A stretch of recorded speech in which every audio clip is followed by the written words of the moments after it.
Today I want to talk to you about toning your pelvic floor. I recently shared an article from the BBC about the pelvic floor, saying like, oh, no one ever talks about the pelvic floor, but if you've ever been to my workshops, you'll know I talk about the pelvic floor a lot. Why? Well, it's really important for holding everything together in your body.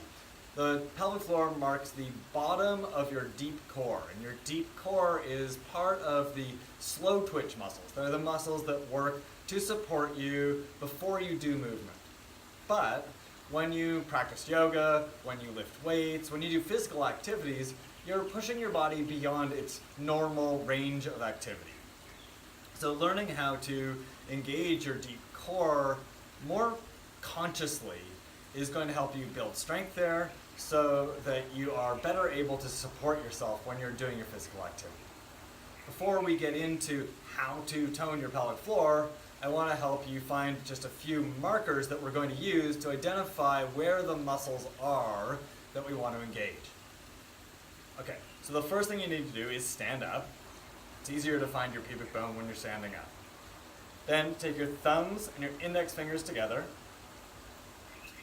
Touch your thumbs to your belly button. I'm just going to show you my belly button so you know what that is, navel. Touch your thumbs to your belly button, and then reach down with your index fingers and push into your flesh a little bit. That far away, so this far away on your hands from your navel is your pubic bone. So you should push in and feel that there's a bone there. It's probably a little sensitive because where it comes together there's some cartilage and it's a bit sensitive. This is where your pelvis comes together at the front. And on either side of that sensitive bit is what we call your pubic bone. So that's going to be one of the markers we use. And then if you take one hand and reach down into your butt crack a little bit until the very bottom of your spine where your tailbone is. You probably know where your tailbone is, but if you don't, this is a helpful reminder. It's right at the bottom of your spine. It's a little bit into your butt crack. Pubic bone at the front, tailbone at the back. We're going to find a couple of other markers that we're going to use. So what I want you to do is find something hard to sit on. It can be a yoga block like you can see around here, or it can be a book that's a hardcover book. That's going to help you find these next two markers that we're going to talk about. All right, so get something to sit on, have a seat. Okay, so now I'm sitting on a yoga block that looks a lot like this one. It's a pretty hard surface, and I hope that you found something hard to sit on, either the floor, a hard yoga block, not a soft yoga block, or a hardcover book. I want you to sit with your shins crossed, cross-legged seated position, and sit up tall. And then, wiggle your butt around a little bit. You should start to feel that there are two little bony bits at the bottom of your pelvis. You might already know about these two little bony bits. We call them your sit bones often in yoga. Anatomically, they're called your ischial tuberosities. Doesn't really matter, don't worry about that. It's where your hamstring's attached. That also doesn't really matter, so don't worry about that. Just a little bit of fun facts for you. Those little bony bits are going to be our other markers that we use to help us engage our pelvic floor. Take your index finger and your middle finger on your right hand, and then lift up in your right butt and reach underneath and touch the bottom of your pelvis and find that little bony nub. Sit down on it and wiggle around on your fingers so you really feel it. Not to hurt yourself, but just so you can feel this little sit bone. And then check it out on the other side. Take your fingers from your left hand, touch under your pelvis on your left side, sit on it a little bit and wiggle it around a little bit. Okay, so now you believe me, there are sit bones on both sides of your pelvis. So at the front we've got the pubic bone, at the back we've got the tailbone, and on either side, left and right, we've got the sit bones. Those are the 4 points of reference that we're going to use for toning our pelvic floor. Muscles have fibers to them, and the fibers run in a particular direction.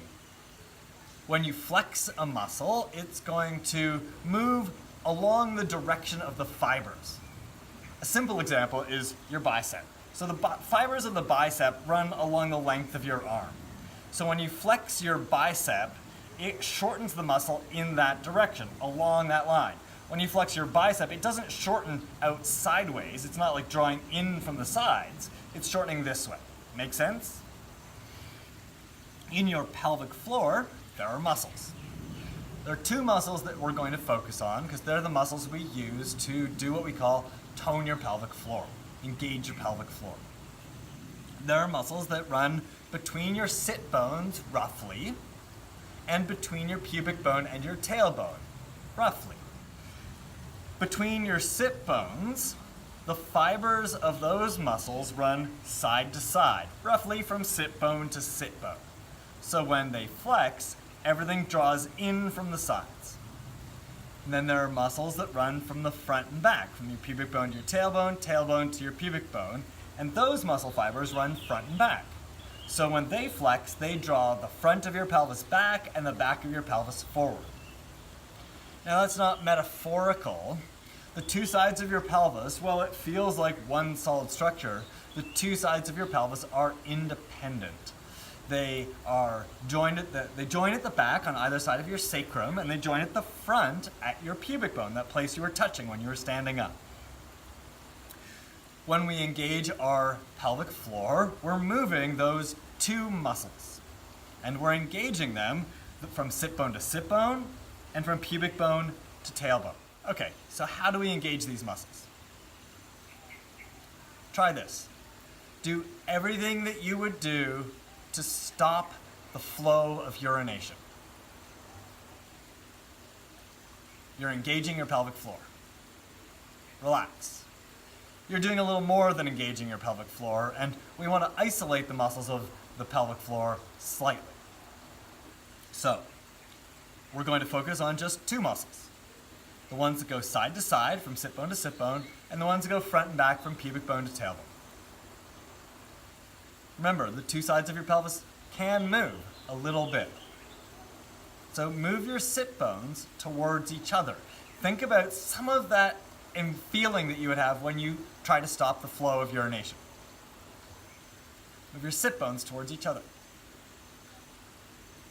And relax. Now, are you engaging that muscle? Take your two fingers in your right hand again. Feel your sit bone. And then just a little bit, move your fingers closer to the midline. So go just onto the inside edge of the sit bone and even a little bit closer to the middle of your body.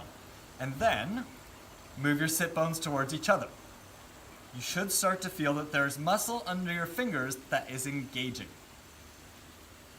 That's one of the muscles of your pelvic floor that we want to engage. Relax. Now, there's another muscle that runs from your pubic bone to your tailbone, from your tailbone to your pubic bone. And you can actually move those towards each other slightly by flexing that muscle. Move your pubic bone and tailbone towards each other. You'll feel some of the same sensations as you feel when you're trying to stop peeing. You'll also feel your belly engage, your butt tighten a little bit, that's fine. But really, work to engage the muscles between your pubic bone and your tailbone. Relax.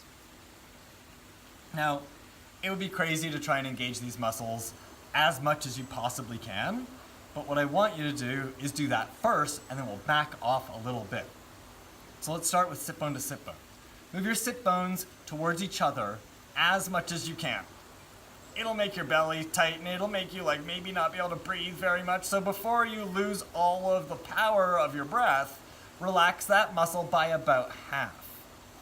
So keep your sit bones moving towards each other, just not as fully engaged. Keep that and relax by about half. So your sit bones are still moving towards each other a little. There's still some toning in that muscle, but it's not like clenching your butt.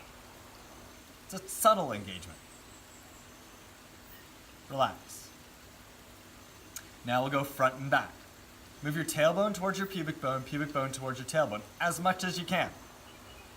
You'll make some weird face. You'll feel your belly engage. Keep them moving towards each other, but relax that engagement by about half. What does that mean? Relax it some. Keep drawing your pubic bone and tailbone towards each other, but relax by about half again. And then relax. So if you're good with math, you'll know that 100% divided by 50% divided by 50% is 25%. So it's roughly a 25% engagement. Now, can you do exactly a 25% engagement? Maybe, but really it's more the idea that it's not a full engagement and it's not no engagement, It's a little engagement that we're looking for with these muscles. They're support muscles. They're not big movers. So, practice this. Move your sit bones left and right towards each other a little bit.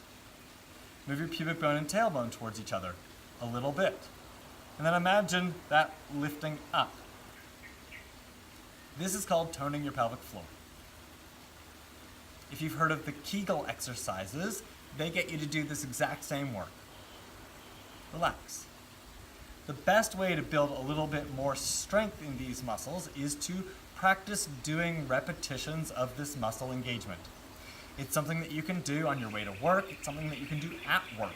No one's going to know you're doing it. They might see you do a little bit of this, or even a little bit of, but that's okay. They'll probably just think you're having weird thoughts. You're like really focusing on your work, which is a good thing. What they don't know is you're working on your strength in your body to support yourself, to hold yourself up when you practice yoga, when you lift weights, when you run, when you do any kind of exercise, and when you're sitting at your desk at work.